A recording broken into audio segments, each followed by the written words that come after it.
అందరికీ నమస్కారం. ఆధ్యాత్మికం అంటే ఏమిటి? అసలు మనిషి జీవితంలో ఆధ్యాత్మికత ఎందుకు అవసరం?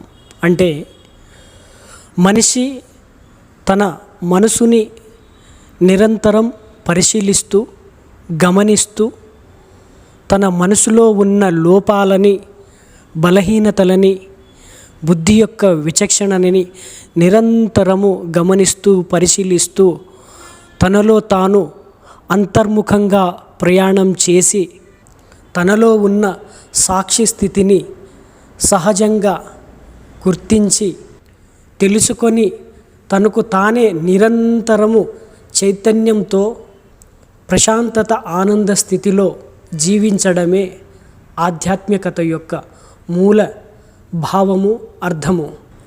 తనలో ఉన్న దైవత్వ స్థితిని తనే గుర్తించి ఆ ప్రయాణంలో కొనసాగడమే నిజమైన ఆధ్యాత్మికత యొక్క పరమార్థము. ఇప్పుడు ఆధ్యాత్మికత అనేది రెండు కోణాలుగా విడిపోయి ఉంది. ప్రస్తుత ప్రాపంచిక జీవితంలో ఆధ్యాత్మికతను రెండు కోణాలుగా ఖచ్చితంగా చూడవలసినదే. ఎందుకంటే ప్రాపంచిక జీవితంలో ఆధ్యాత్మికత ఒక రకంగా ఉంది, ప్రకృతిపరమైన ఆధ్యాత్మికత ఇంకొక రకంగా ఉంది. అంటే ప్రాపంచికపరమైన ఆధ్యాత్మికత, ప్రకృతిపరమైన ఆధ్యాత్మికత రెండు భాగాలుగా మనము చూసినప్పుడే ఆధ్యాత్మికత యొక్క మూల పరమార్థము ఏమిటి అనేది అర్థమవుతుంది. ఇవి రెండు వేరు అయితే కావు, వ్యతిరేకమైతే కావు, కానీ వీటి యొక్క మూల స్వభావాలు పూర్తిగా వేరుగా మారిపోయింది. మొదటగా ప్రాపంచికపరమైన ఆధ్యాత్మికతను ఒకసారి పరిశీలించుకుందాం. ఇది పూర్తిగా మనిషి యొక్క మనసు నుంచి పుట్టింది. మనిషి ఆశ, కోరికల, ఇష్టాల నుంచి, భయం నుంచి, అసహ్యత నుంచి రక్షణ పొందడం కోసము మనిషి తనకు తానే ఒక శక్తిని ఉంది అనే నమ్మక విశ్వాసాల నుంచి ఒక దైవ శక్తిని, దైవ రూపాన్ని సృష్టించుకున్నాడు. ఈ ప్రాపంచిక ఆధ్యాత్మికతలో పూజ ఉంది, భక్తి ఉంది, నమ్మకం ఉంది, విశ్వాసం ఉంది, ఆచారాలు, సాంప్రదాయాలు, సిద్ధాంతాలు కూడా ఉన్నాయి. కానీ ఇవన్నీ కారణాల చేత, అంటే కర్తాభావన స్థితిలో ఉన్నాయి. అంటే కర్మ చేస్తే కర్తాభావన అంటే ఫలితము నేనే పొందాలి అనే భావనలో నుంచి ఈ నమ్మకము, భక్తి, విశ్వాసము, ఆచారాలు, సాంప్రదాయాలు, సిద్ధాంతాలు మనిషి ఏర్పరచుకున్నాడు. ప్రాపంచిక ఆధ్యాత్మికతలో మనిషి యొక్క జ్ఞానము, తెలివితేటలు, టాలెంటు ఇలాంటివి జోడించబడతాయి. ఇవి ఉన్నప్పుడే దేవుని యొక్క భక్తిలో అలంకారం పెరుగుతుంది, దేవుని యొక్క పూజలో పోటీతత్వం పెరుగుతుంది.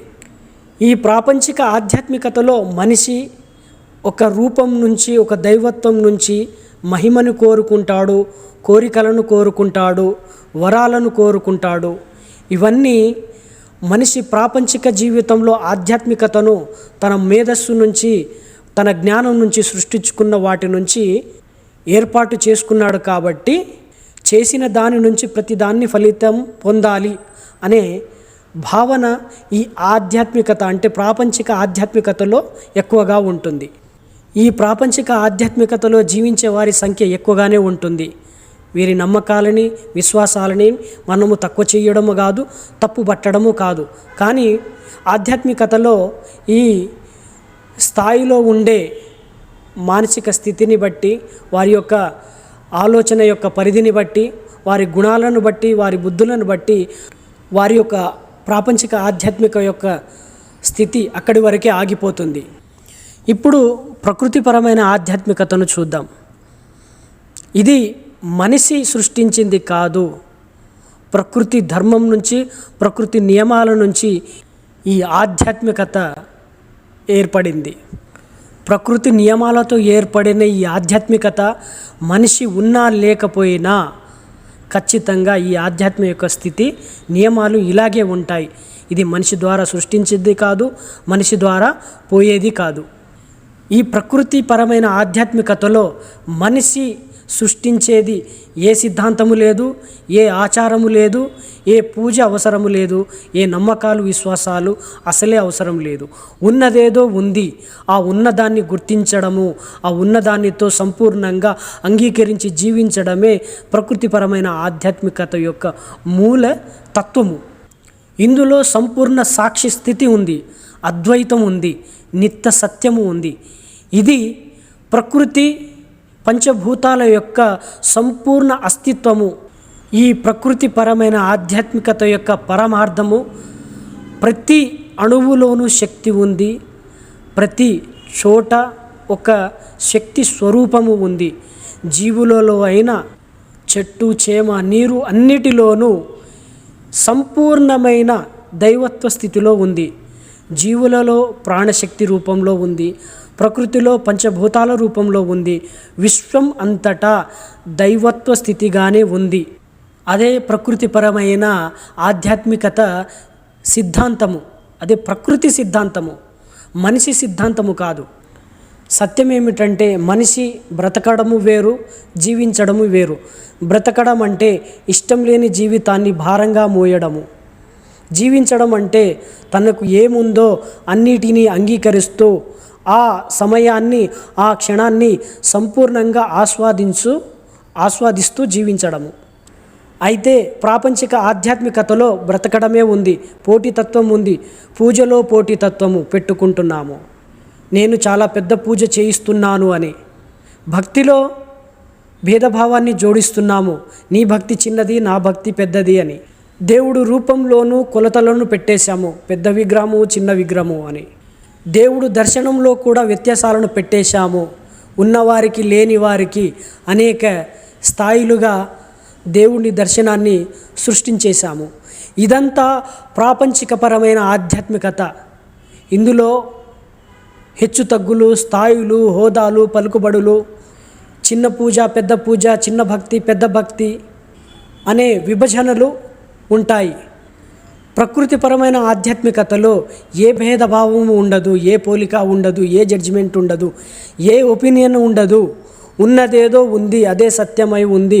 ఉన్నది ఉన్నట్టు దేనిని మనం చూస్తామో, దేనిని మనం అంగీకరిస్తామో అక్కడే నీ లోపల సత్యము ప్రతిబింబిస్తుంది.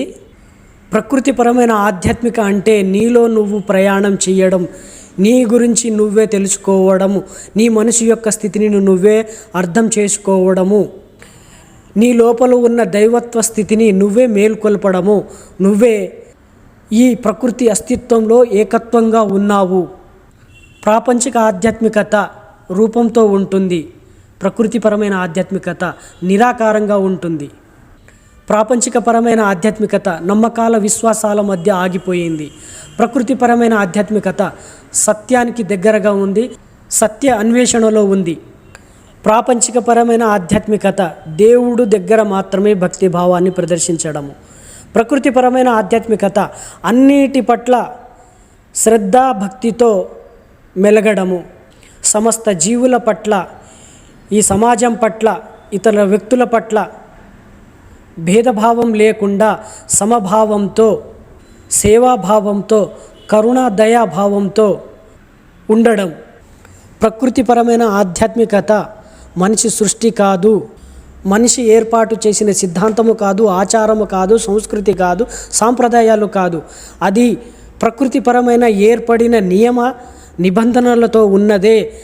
దానిని మనము ఎవరు మార్చలేము, అది మార్చబడేది కాదు. ఆ నియమ నిబంధనలతోనే ఈ మనిషి శరీరము, పుట్టుక, ప్రాణశక్తి ఇవన్నీ ఏర్పడ్డాయి. ఆ ధర్మాన్ని మనం నిర్వర్తించగలిగితే ఆ ధర్మమే మనల్ని కాపాడుతుంది. అదే ధర్మం, అదే మన సనాతన ధర్మము. ఆ సనాతన ధర్మమే ప్రకృతి నియమాలతో ఏర్పడిన ధర్మము.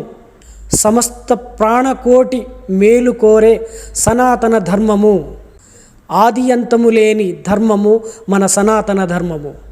ఈ పంచభూతాలు, ఈ ప్రకృతి, అందులో ఉన్న సమస్త ప్రాణి జీవించి ఉన్నంత వరకు మన సనాతన ధర్మము కొనసాగుతూనే ఉంటుంది.